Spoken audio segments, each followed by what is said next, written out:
আসসালামু আলাইকুম। আজকে আমি আপনাদের সাথে এমন একটি স্কিন কেয়ার প্রোডাক্ট নিয়ে কথা বলবো যেটা বর্তমানে অনেক জনপ্রিয়, আর সেটা হলো স্যাফরন গোট মিল্ক সোপ। ছবিতে যেই সাবান দেখছেন এটা দেখতে খুব আকর্ষণীয়, প্যাকেটিং ও সুন্দর। আর অনেক ব্র্যান্ড দাবি করে যে এই সাবান নাকি 7 দিনে ত্বক ফর্সা করে, 3 দিনে ত্বক ফর্সা করে, 7 দিন মেখে আপনি ধবধবে সাদা হয়ে যাবেন, ফর্সা করে, দাগ কমায়, স্কিনকে নরম রাখে। কিন্তু এই সাবানের সব সুবিধা আলোচনা করার আগে আমাদের জানা উচিত এটির ক্ষতিকর দিক বা সাইড এফেক্ট কি কি। কারণ যে কোনো প্রোডাক্ট, বিশেষ করে ত্বকের ক্ষেত্রে, সবার জন্য সমানভাবে কাজ করে না।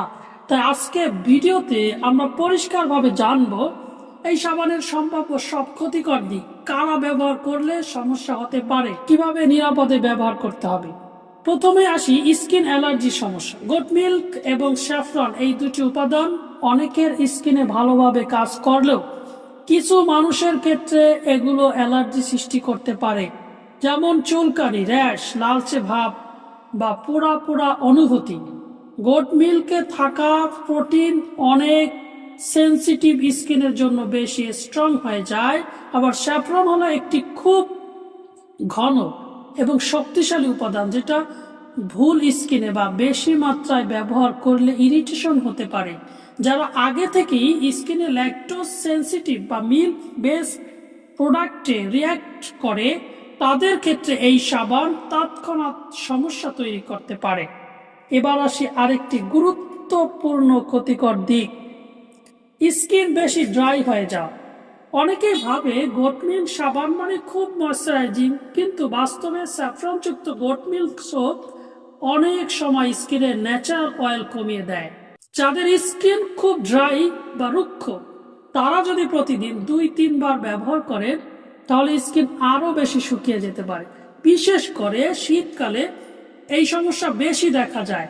ড্রাই স্কিনে আবার চুলকানি বা ফাটাফাটির মতো সমস্যা হয়ে যায়। এবার বলি আরেকটি লুকানো এবং বড় ঝুঁকির কথা, নকল বা কেমিক্যাল মিক্স সাবান।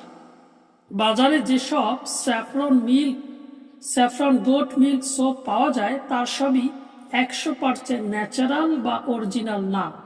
অনেক ব্র্যান্ড স্যাফরন নাম ব্যবহার করে, অথচ ভিতরে থাকে কেমিক্যাল, কৃত্রিম রং, এমনকি হোয়াইটেনিং কেমিক্যাল যেমন হাইড্রোকুইনন বা স্টেরয়েড।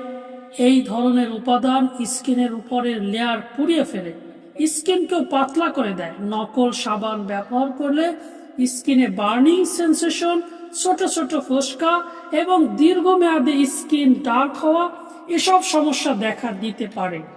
এখন বলি ব্রণ প্রবণ ত্বক, মানে যাদের acne prone skin. Goat milk সাবানে ল্যাকটিক অ্যাসিড থাকে, যা স্কিনের জন্য অনেক ভালো। কিন্তু যাদের মুখে একটি ব্রণ আছে বা পোর্স খুব সহজেই ব্লক হয়, তাদের ক্ষেত্রে এই সাবানের অয়েল বেস কখনো কখনো পোর্স বন্ধ করে দিতে পারে, এতে ব্রণ আরো বেড়ে যেতে পারে। বিশেষ করে স্যাফরনের অ্যাক্টিভ উপাদান স্কিনে হালকা ইনফ্লেমেশন তৈরি করে, যা অ্যাক্টিভ একনিতে আরো খারাপ প্রভাব ফেলতে পারে। আরেকটি ক্ষতিকর দিক হলো সান সেন্সিটিভিটি। অনেকেই জানেন না যে স্যাফরন স্কিনকে আলো সংবেদনশীল করে দিতে পারে। স্যাফরন স্কিন ব্রাইট করার ক্ষমতা রাখে ঠিকই, কিন্তু এর ফলে স্কিন সূর্যের আলোতে একটু বেশি সেন্সিটিভ হয়ে যায়। বাইরে রোদে বের হলে স্কিন দ্রুত ট্যান হতে পারে বা জ্বালা করতে পারে। তাই যারা এই সাবান ব্যবহার করেন তাদের অবশ্যই বাইরে গেলে সানস্ক্রিন ব্যবহার করতে হবে, না হলে উল্টো স্কিন আরো কালো বা বার্ন হয়ে যেতে পারে। এবার দেখি গর্ভবতী নারী ও শিশুদের ক্ষেত্রে সমস্যাগুলো। গর্ভবতী নারীদের স্কিন সাধারণ সময়ের তুলনায় অনেক বেশি সেন্সিটিভ থাকে, তাই হার্বাল বা সুগন্ধযুক্ত অনেক সাবানই তাদের স্কিনে রিয়াকশন করতে পারে। আবার নবজাতক শিশুর স্কিন তো খুবই নরম ও সংবেদনশীল, তাদের স্কিনে সাফরন বা বেশি সুগন্ধযুক্ত সাবান ব্যবহার করা নিরাপদ নয়। শিশুর ত্বক র্যাশ, লাল দাগ বা চুলকানি দেখা দিতে পারে। আরেকটি গুরুত্বপূর্ণ বিষয়, নকল স্যাফরন সাবান। বাজারে অনেক ব্র্যান্ড শুধু হলুদ রং মিশিয়ে তাকে স্যাফরন সোপ নাম দেয়। এসব নকল সাবানে থাকে সস্তা ফ্রাগ্রেন্স, সস্তা কালার এবং সাবানের ফেনা বাড়ানোর জন্য শক্ত কেমিক্যাল, এগুলো স্কিনে ভয়ঙ্কর ক্ষতি করতে পারে। তাই অরিজিনাল না জেনে শুধু দেখে কিনলে স্কিন নষ্ট হওয়ার সম্ভাবনা থাকে। এখন বলি কারা এই সাবান ব্যবহার করা উচিত নয়। যাদের স্কিন অতিরিক্ত সেন্সিটিভ, যাদের স্কিনে মিল্ক প্রোডাক্টে অ্যালার্জি আছে, অ্যাক্টিভ একনি বা অনেক ব্রণ আছে, যাদের স্কিন খুব বেশি ড্রাই, একজিমা, সোরিয়াসিস বা অন্য স্কিন ডিজিজ আছে, বা ছোট বাচ্চা ও গর্ভবতী নারী, এদের এই সাবান ব্যবহার করা একেবারেই উচিত নয়। এবার বলি কিভাবে নিরাপদে ব্যবহার করবেন।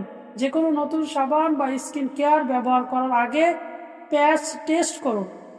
হাতের কবজিতে বা সাবানে ফেনা লাগিয়ে 24 ঘন্টা দেখুন কোনো রিয়াকশন হয় কিনা।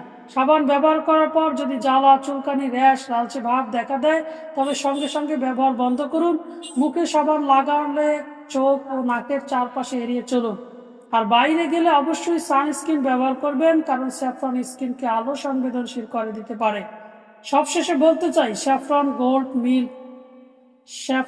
গোট মিল্ক সোপ দেখতে যত সুন্দর বা প্রিমিয়ামই হোক, সেটা সবাই ব্যবহার করতে পারবে না।